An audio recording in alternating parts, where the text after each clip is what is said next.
नरक की खीर। एक बुजुर्ग महिला की मृत्यु हो गई। यमराज उसे लेने आए। महिला ने यमराज से पूछा, आप मुझे स्वर्ग ले जाएंगे या नरक? यमराज बोले, दोनों में से कहीं नहीं। तुमने इस जन्म में बहुत ही अच्छे कर्म किए हैं, इसलिए मैं तुम्हें सीधे प्रभु के धाम ले जा रहा हूँ। बुजुर्ग महिला खुश हो गई और बोली, धन्यवाद, पर मेरी आपसे एक विनती है। मैंने यहाँ धरती पर सबसे स्वर्ग नरक के बारे में बहुत सुना है। मैं एक बार इन दोनों जगहों को देखना चाहती हूँ। यमराज बोले, तुम्हारे कर्म अच्छे हैं, इसलिए मैं तुम्हारी यह इच्छा पूरी करता हूँ। चलो, हम स्वर्ग और नरक के रास्ते से होते हुए प्रभु के धाम चलेंगे।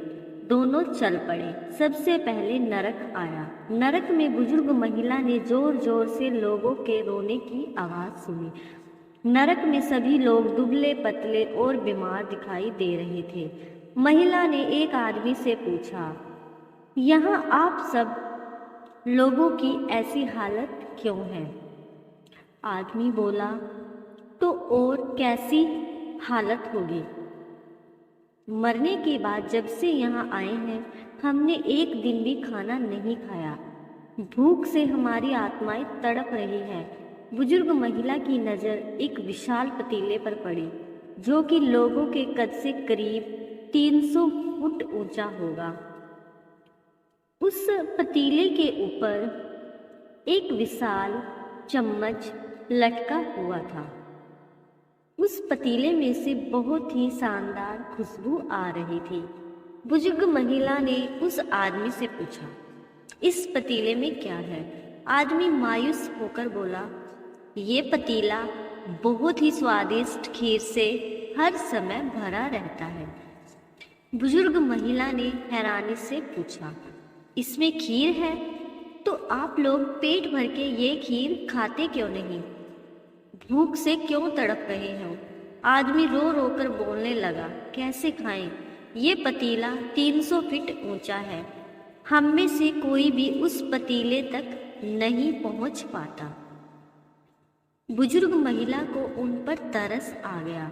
सोचने लगी, बेचारे, खीर का पतीला होते हुए भी भूख से बेहाल है।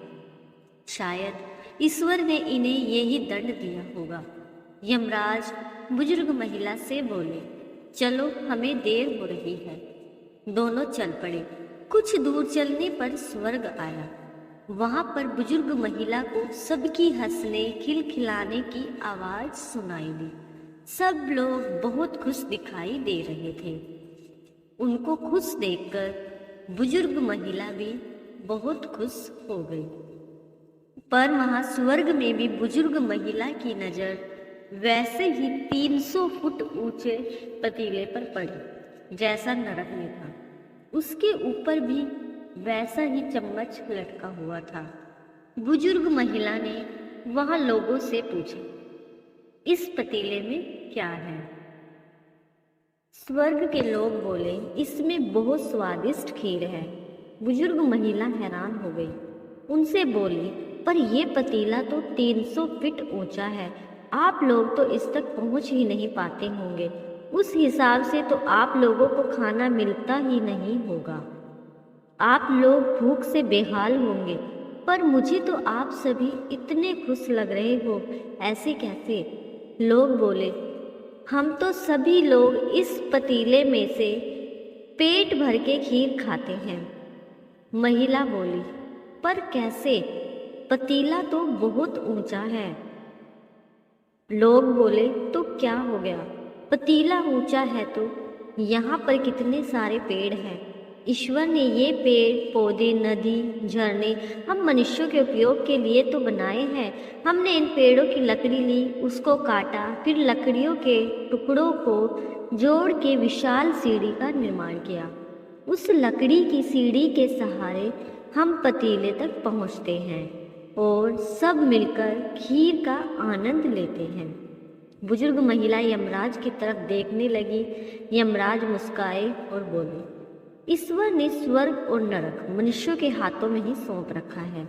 चाहे तो अपने लिए नरक बना ले, चाहे तो अपने लिए स्वर्ग। ईश्वर ने सबको एक समान हालातों में डाला है। उसके लिए उसके सभी बच्चे एक समान हैं। वो किसी से भेदभाव नहीं करते।